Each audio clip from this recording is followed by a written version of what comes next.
வணக்கம். In this video, we are going to discuss about atomic and ionic radius from periodic properties.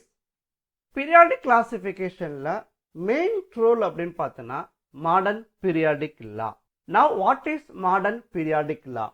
Modern periodic law states that physical and chemical properties of the elements are periodic function of their atomic number. அதாவது ஒரு எலமெண்டோடைய physical and chemical properties எதை depend பண்ணியிருக்கும்? their atomic number depend பண்ணியிருக்கும். That is if the elements are arranged in order of their increasing atomic number, the element with similar properties are repeating after certain regular intervals. இப்போ எலமெண்ட்ஸை வந்து periodic டேபிளில் increasing order of atomic நம்பரில் நம்ம arrange பண்ணிக்கிட்டே போகிறோம். Arrange பண்ணிக்கிட்டே போகும்போது repetition of elements after certain regular intervals என்ன ஆகுது? டேக்ஸ் பிளேஸ் ஆகிட்டே இருக்கு.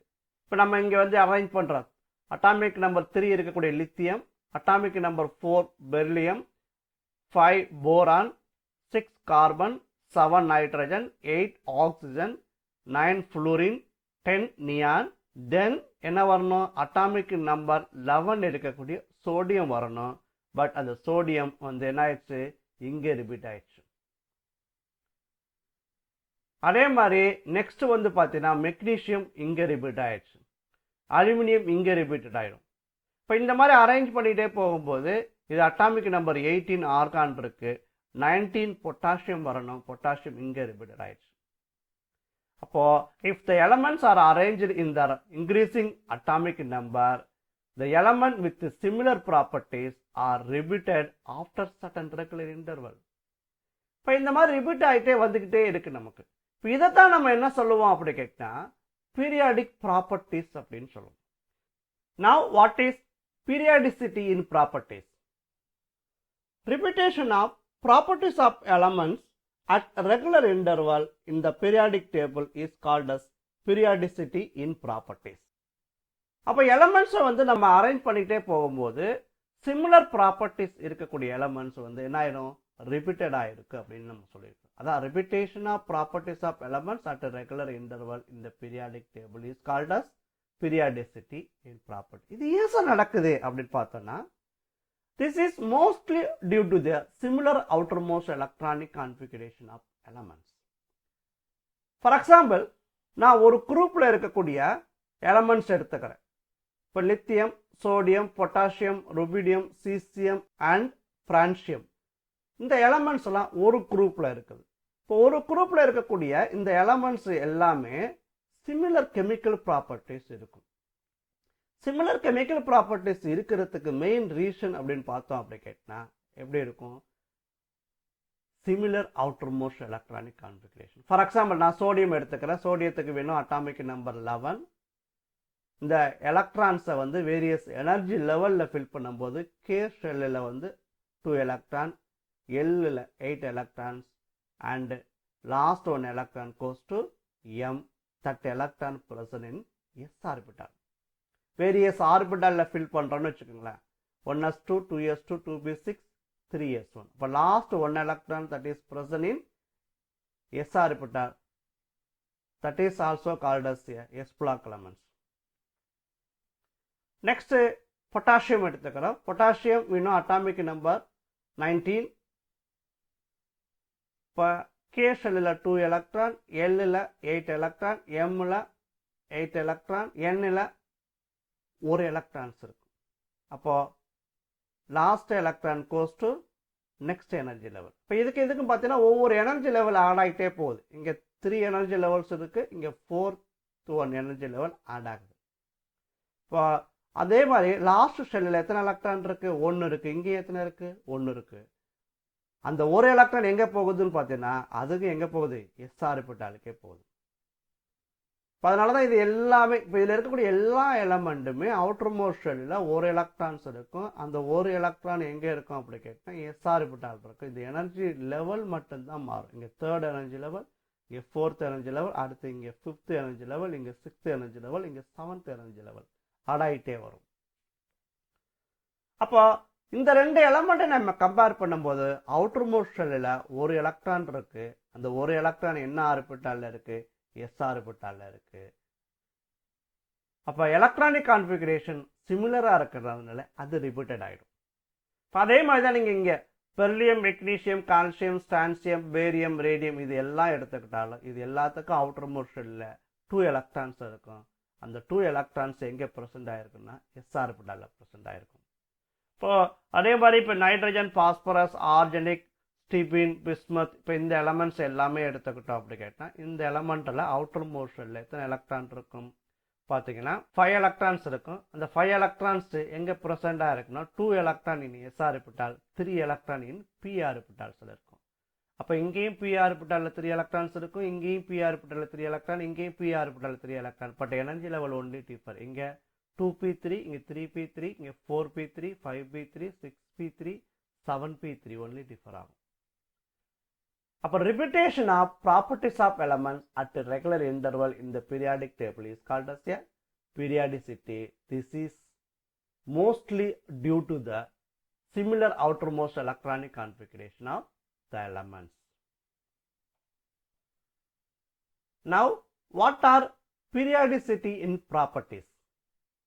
There are different type of periodicity in properties are there.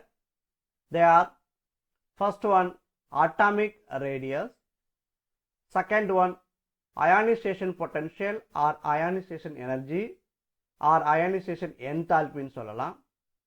third one electron affinity, electron gain enthalpy அப்படின்னு சொல்லலாம்.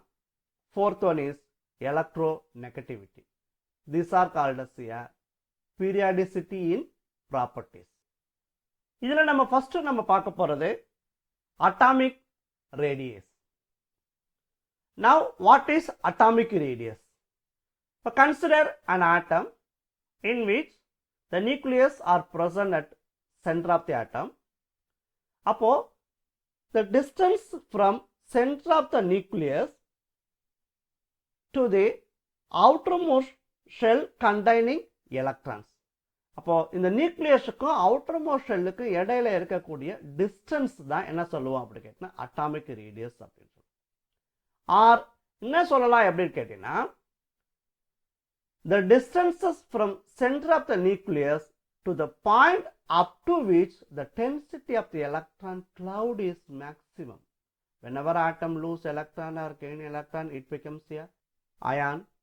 So where the electron cloud is maximum, up to that distance தான் என்ன சொல்லுவோம் atomic radius அப்படின்னு சொல்லுவோம். What are the types of atomic radius? Based on nature of bonding, whether an element is a non-metal or metal, the atomic radius are classified into different types. They are covalent radius, van der Waals radius and metallic radius. The first நம்ம பார்க்க போறது covalent radius. What is covalent radius? Consider A2 molecule in which the atom A and A are covalently bonded. இப்போ இது ஆட்டம் A எடுத்துக்கிறோம், இது இன்னொரு ஆட்டம் A, ரெண்டு ஆட்டமும் covalently bonded ஆயிருக்கு. இதுல ஒரு ஆட்டத்தோடைய நியூக்ளியஸுக்கும் இன்னொரு ஆட்டத்தோடைய நியூக்ளியஸுக்கும் இடையில இருக்கக்கூடிய இந்த டிஸ்டன்ஸ் தான் covalent bond length or internuclear distance அப்படின்னு சொல்லுவோம். அப்ப இந்த இன்டர்நியூக்ளியர் டிஸ்டன்ஸ்ல பாதி தான் என்னன்னு சொல்லுவோம் கோவலன்ட் ரேடியஸ் அப்படின்னு சொல்லுவோம். அதாவது இதுக்கும் இதுக்கும் இடையில இருக்கக்கூடிய டிஸ்டன்ஸ் அல்லது இதுக்கும் இதுக்கும் இடையில இருக்கக்கூடிய டிஸ்டன்ஸ் கோவலன்ட் ரேடியஸ் அப்படின்னு சொல்லுவோம். Now what is covalent radius? Half the internuclear distance between two similar atoms of any element which are covalently bonded to each other by a single covalent bond is called covalent radius. இப்போ covalently bonded இருக்கக்கூடிய two similar ஆட்டத்துக்கு இடையில இருக்கக்கூடிய internuclear distanceல half தான் என்னன்னு சொல்லுவோம் அப்படி கேட்டினா covalent radius. Next, how to calculate the covalent radius? Covalent molecules ரெண்டு டைப் இருக்கு, homonuclear diatomic molecule and heteronuclear diatomic molecule. Now first you have to consider homonuclear diatomic molecule. A2 type எடுத்துக்கிறோம். A2 typeல atom Aக்கு இன்னொரு atom Aக்கு இடையில covalent bond இருக்கு. இப்போ இது atom A, இது இன்னொரு atom A. இந்த ஆட்டத்தோடைய நியூக்ளியஸுக்கும் அதனுடைய அவுட்டர் மோஸ்ட் ஷெல்லுக்கும் இடையில இருக்கக்கூடிய டிஸ்டன்ஸ் தான் ரேடியஸ் ஆஃப் ஆட்டம் ஏன்னு சொல்லுவோம். இன்னொரு ஆட்டத்தோடைய நியூக்ளியஸுக்கும் அதனுடைய அவுட்டர் மோஸ்ட் ஷெல்லுக்கும் இடையில இருக்கக்கூடிய டிஸ்டன்ஸ் தான் ரேடியஸ் ஆஃப் ஆட்டம் அனதர் ஏன்னு சொல்லுவோம். அப்போ இந்த நியூக்ளியஸுக்கும் இந்த நியூக்ளியஸுக்கும் இடையில இருக்கக்கூடிய டிஸ்டன்ஸ் தான் inter nuclear distances between A and A அப்படின்னு சொல்லுவோம். அப்போ இதுல இருந்து தான் நம்ம கால்குலேட் பண்ண போறோம். இப்போ இது ரெண்டுமே பார்த்தீங்கன்னா சிமிலர் ஆட்டம்ஸ் அப்படின்னு சொல்லுவோம். சிமிலர் ஆட்டமா இருக்கிறதுனால என்ன சொல்லுவோம், ஏற்கனவே நம்ம சொல்லியிருக்கிறோம் ரேடியஸ் கோவலன்ட் ரேடியஸ் அப்படிங்கிறது இந்த இன்டர் நியூக்ளியர் டிஸ்டன்ஸ்ல ஹாஃப்னு தான் சொல்லியிருக்கிறோம். அப்போ இந்த இன்டர் நியூக்ளியர் டிஸ்டன்ஸை 2ஆல் டிவைட் பண்ணா என்ன கிடைச்சிரும், ரேடியஸ் ஆஃப் ஒன் ஆட்டம் கிடைச்சிரும். ஏன் சார் 2ஆல் டிவைட் பண்ணனா both are similar in size. அப்போ இது ரெண்டு இதுக்கு இடையில இருக்கக்கூடிய டிஸ்டன்ஸ் அல்லது இதுக்கு இடையில இருக்கக்கூடிய டிஸ்டன்ஸ் ரெண்டுமே எப்படி இருக்கும், சேமா இருக்கும். இது 1.7 இருந்துச்சுன்னா இதுக்கும் 1.7 தான் இருக்கும். ரெண்டுமே எப்படி இருக்கும், சேமா இருக்கும் அப்படின்னு சொல்றோம். அதனால தான் இன்டர் நியூக்ளியர் டிஸ்டன்ஸை 2ஆல் டிவைட் பண்ணிடும். So the radius that is equal to internuclear distances between two bonded atom divided by 2. என்ன சொல்லனா இதை என்ன சொல்லுவோம், covalent bond length அப்படின்னு சொல்லுவோம். So the radius that is equal to bond length divided by 2. For example, இப்போ இந்த question எடுத்துக்கிறோம். Internuclear distances between chlorine and chlorine initial molecule is 1.98 Armstrong. Calculate radius of chlorine. அதாவது இது A2 type molecule. Same atom combined to form a molecule. இப்போ இது எடுத்துக்கிற இது ஒரு குளோரின் ஆட்டம், இது ஒரு குளோரின் ஆட்டம். இந்த நியூக்ளியஸுக்கு இந்த நியூக்ளியஸுக்கு இடையில இருக்கக்கூடிய டிஸ்டன்ஸ் என்ன சொல்லுவோம், இன்டர் நியூக்ளியர் டிஸ்டன்ஸ் சொல்லுவோம். அந்த இன்டர் நியூக்ளியர் டிஸ்டன்ஸ் தான் இங்கே கொடுத்துருக்குறாங்க. அப்போ distances between chlorine and chlorine that is equal to 1.98 Armstrong. அவங்க என்ன கேட்குறாங்க, இந்த ரேடியஸோ அல்லது இந்த ரேடியஸ் தான் கேட்குறாங்க. அப்போ radius of chlorine is equal to what. we know இது A2 டைப். A2 டைப்பில் ரெண்டுக்கு இடையில இருக்கக்கூடிய டிஸ்டன்ஸை என்ன பண்ணுறோம், 2ஆல் டிவைட் பண்ணோம்னா நமக்கு என்ன கிடைச்சிடும், ஒரு ஆட்டத்தோடைய ரேடியஸ் நமக்கு கிடைச்சிடும். So the radius of chlorine that is equal to distances between Cl divided by 2. What is distances between Cl 1.98 Armstrong divided by 2, that is equal to 0.99 Armstrong. Now what is the radius of chlorine is equal to 0.99 Armstrong. Next, heteronuclear diatomic molecule AB type. Two different atom can combine to form a molecule. இதுலயே நம்ம பார்க்கும்போது இப்போ ரெண்டு ஆட்டம் இருக்கு. இப்போ இது ஒரு ஏ ஆட்டம் எடுத்துக்கிறோம், இது ஒரு பி ஆட்டம் எடுத்துக்கிறோம். ரெண்டு ஆட்டத்துக்கும் இடையில இருக்கக்கூடிய electronegativity difference remain approximately same. ஏற்கனவே நம்ம சொன்ன மாதிரி எலக்ட்ரோநெகட்டிவிட்டி அப்படிங்கிறது tendency of atom in a molecule to attract the shared pair of electron towards itself. அப்போ இதுக்கும் ஒரு எலக்ட்ரோநெகட்டிவிட்டி இருக்கும், இதுக்கும் ஒரு எலக்ட்ரோநெகட்டிவிட்டி இருக்கும். ரெண்டுக்கும் இடையில இருக்கக்கூடிய electronegativity difference remain approximately same, more or less சேமாக இருக்கணும். இப்போ இது வந்து எலக்ட்ரோநெகட்டிவிட்டி ஒரு வேல்யூஸ் ஒரு குறிப்பிட்ட வேல்யூஸ் இருக்குன்னா அதே நியர்லி சேமாக இருக்கிற மாதிரி இது இருக்கும். அப்போ டிஃப்ரென்ஸ் இன் சைஸ் இருந்தால் கூட சைஸோட டிஃப்ரென்ஸ் வந்து ரொம்ப டிஃப்ரென்ஸ் இல்லாமல் இருக்கணும். So the electronegativity difference remain approximately சேமாக இருந்துச்சுன்னா நம்ம எப்படி கால்குலேட் பண்ண போகிறோம் அப்படி கேட்டினா, அப்போ ஆக்சுவலாக இந்த டிஸ்டன்ஸும் இந்த டிஸ்டன்ஸும் எடுத்துக்கிட்டோம்னா ரெண்டு டிஸ்டன்ஸுமே டிஃப்ரெண்டாக இருக்கும். அப்போது ரேடியஸ் ஆஃப் ஆட்டம் ஏயையும் ரேடியஸ் ஆஃப் ஆட்டம் பியையும் ஆட் பண்ணால் தான் இந்த inter nuclear distances between A and B கிடைக்கும். அப்போது எனக்கு வந்து inter nuclear distances between A and B நமக்கு தெரியும். இதில் ஏதாவது ஒரு ஆட்டத்துடைய ரேடியஸ் நமக்கு தெரியும்னா டோட்டல் டிஸ்டன்ஸ்லேருந்து ஒரு ஆட்டத்துடைய ரேடியஸை மைனஸ் பண்ணிட்டோன்னா இன்னொரு ஆட்டத்துடைய ரேடியஸ் நமக்கு கிடைச்சிடும். For example, radius of atom A is equal to distances between A and B minus radius of B. இதே எனக்கு radius of B வேணும், அப்போ இதுக்கு நமக்கு தெரியுதுன்னா radius of B is equal to distances between A and B minus radius of A. இது heteronuclear diatomic molecule electronegativity difference remain approximately same. For example, the distances between carbon and chlorine in carbon tetrachloride molecule and the radius of chlorine are 1.76 Armstrong and 0.99 Armstrong respectively. Calculate radius of carbon. இதை பார்த்தா நமக்கு தெரியுது இது heteronuclear diatomic molecule. இங்க electronegativity difference நமக்கு கொடுக்கலனால நம்ம இப்போ பார்த்த ஃபார்முலாவை யூஸ் பண்ணிடலாம். அப்போ distances between carbon and chlorine 1.76 Armstrong கொடுத்துருக்குறாங்க. ரேடியஸ் ஆஃப் குளோரின் 0.99 ஆம்ஸ்ட்ராங் கொடுத்துருக்குறாங்க. ரேடியஸ் ஆஃப் கார்பன் கேட்குறாங்க. ஸோ இந்த டிஸ்டன்ஸ் நமக்கு தெரியும், ஒரு ஆட்டத்தோடைய ரேடியஸ் நமக்கு தெரியும், இன்னொரு ஆட்டத்தோட ரேடியஸ் கேட்டாங்கன்னா என்ன பண்ணுவோம், இந்த டோட்டல் டிஸ்டன்ஸ்லேருந்து ஒரு ஆட்டத்தோடைய ரேடியஸை மைனஸ் பண்ணிட்டா இன்னொரு ஆட்டத்தோட ரேடியஸ் நமக்கு கிடைச்சிடும். So radius of carbon that is equal to distances between carbon and chlorine minus radius of chlorine. Distances between carbon and chlorine 1.76 Armstrong. Radius of chlorine 0.99. இது ரெண்டையும் மைனஸ் பண்ணும்போது we get answer 0.77. Next, heteronuclear diatomic molecule difference between electronegativity values of atom A and B is relatively larger.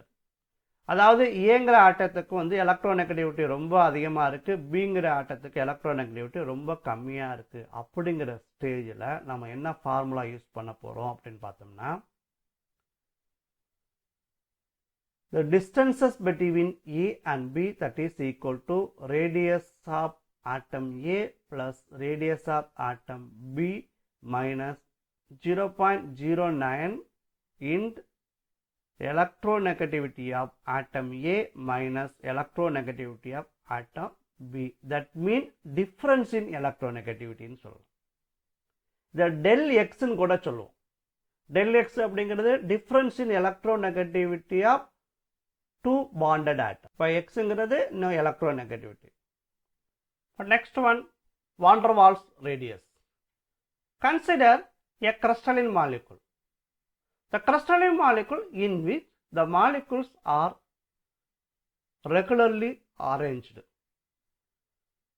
அதாவது ஒரு regular arrangement of the மாலிகுல்ஸோ ஆட்டம்ஸோ அயான்ஸோ இருக்கும் அப்படின்னு சொல்லுவோம்.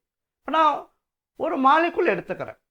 இப்போ ஒரு மாலிகுலும் இன்னொரு மாலிகுல்ஸுக்கு இடையில என்ன இருக்கும் அப்படி கேட்டினா இன்டர்மாலிகுலர் ஃபோர்ஸ் ஆஃப் அட்ராக்ஷன்ஸ் இருக்கும். இப்போ இந்த இன்டர்மாலிகுலர் ஃபோர்ஸ் ஆஃப் அட்ராக்ஷன் தான் which is responsible to bring the molecule together. அதனால தான் இந்த crystalline solids வந்து பார்த்தீங்கன்னா க்ளோஸ்டு பேக்கிங்கில் இருக்கும்.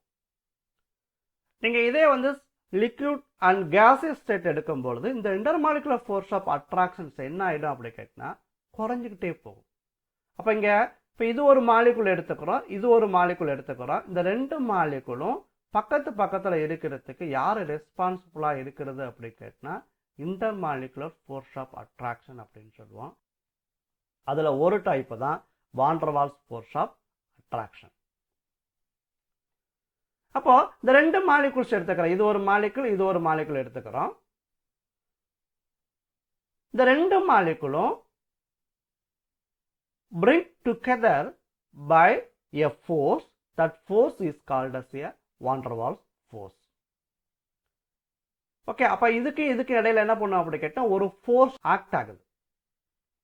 ஓகே, அப்போ ஒரு மாலிகுல்ல இந்த நியூக்ளியஸுக்கு இடையில இருக்கக்கூடிய டிஸ்டன்ஸ்ல பாதி தான் என்ன சொல்லுவோம் அப்படி கேட்டினா வான் டெர் வால்ஸ் ரேடியஸ். அதாவது இந்த டிஸ்டன்ஸ் வான் டெர் வால்ஸ் ரேடியஸ் அப்படின்னு சொல்லி வான் டெர் வால்ஸ் ஃபோர்ஸ் ஆஃப் அட்ராக்ஷனால பைண்டாக இருக்கக்கூடிய 2 மாலிகூல்ஸில் ரெண்டுக்கும் இடையில இருக்கக்கூடிய இந்த டிஸ்டன்ஸில் half தான் வான் டெர் வால்ஸ் ரேடியஸ் அப்படின்னு சொல்லுவோம். Now what is van der Waals radius? Half the internuclear separation between the two similar adjacent atoms belonging to the two neighboring molecule of the same substance in the solid state. That is called as a van der Waals radius. Next one, metallic radius. Now what is metallic radius? Metallic radius is defined as one half the internuclear distances between two adjacent metal in the metallic lattice. Consider the metallic lattice. Metallic latticeல பாத்தீங்கன்னா the C mobile of electronல இந்த positive charge வந்து embedded ஆயிருக்கு. அப்ப இது ஒரு metal, இது ஒரு metal. அப்போ ரெண்டு மெட்டலுக்கு இடையில இருக்கக்கூடிய distances internuclear distances between the two metal அப்படின்னு சொல்லுவோம். அந்த டிஸ்டன்ஸ்ல பாதி தான் என்ன சொல்லுவோம், ரேடியஸ் ஆஃப் மெட்டல். இந்த டிஸ்டன்ஸ் தான் மெட்டாலிக் ரேடியஸ் அப்படின்னு. இப்போ மெட்டாலிக் ரேடியஸ் அப்படிங்கிறது 1/2 internuclear distances between two adjacent metal ion in the metallic lattice. That is called as a metallic radius. அப்போ metallic radius is equal to distances between metal and metal divided by 2. ஏன்னா same metals தான் இங்கே combine ஆயிருக்கும். அப்போ Kovalan radius மாதிரி இந்த internuclear டிஸ்டன்ஸை என்ன பண்ணிடலாம், 2ஆல் டிவைட் பண்ணாவே நமக்கு மெட்டாலிக் ரேடியஸ் கிடைச்சிடும். Comparison of different type of atomic radius. நம்ம different type of atomic radius பார்த்தோம். Covalent radius, van der Waals radius and metallic radius பார்த்தோம். இதனுடைய கம்பேரிஷன் பார்க்கும்போது van der Waals radius is greater than metallic radius. Metallic radius is greater than covalent radius. இப்போ எது ரொம்ப அதிகமாக இருக்கும் ரேடியஸில் பார்க்கும்போது van der Waals radius வந்து கிரேட்டராக இருக்கும். நெக்ஸ்ட்டு மெட்டாலிக் ரேடியஸ் கம்மியாக இருக்கும், அதோட கம்மியாக இருக்கிறது கோவலன்ட் ரேடியஸ். Thank you students. இந்த வீடியோ உங்களுக்கு பிடிச்சிருந்தா லைக் பண்ணுங்கள், ஷேர் பண்ணுங்கள், கூடவே சப்ஸ்கிரைப் பண்ண மறக்காதீங்க.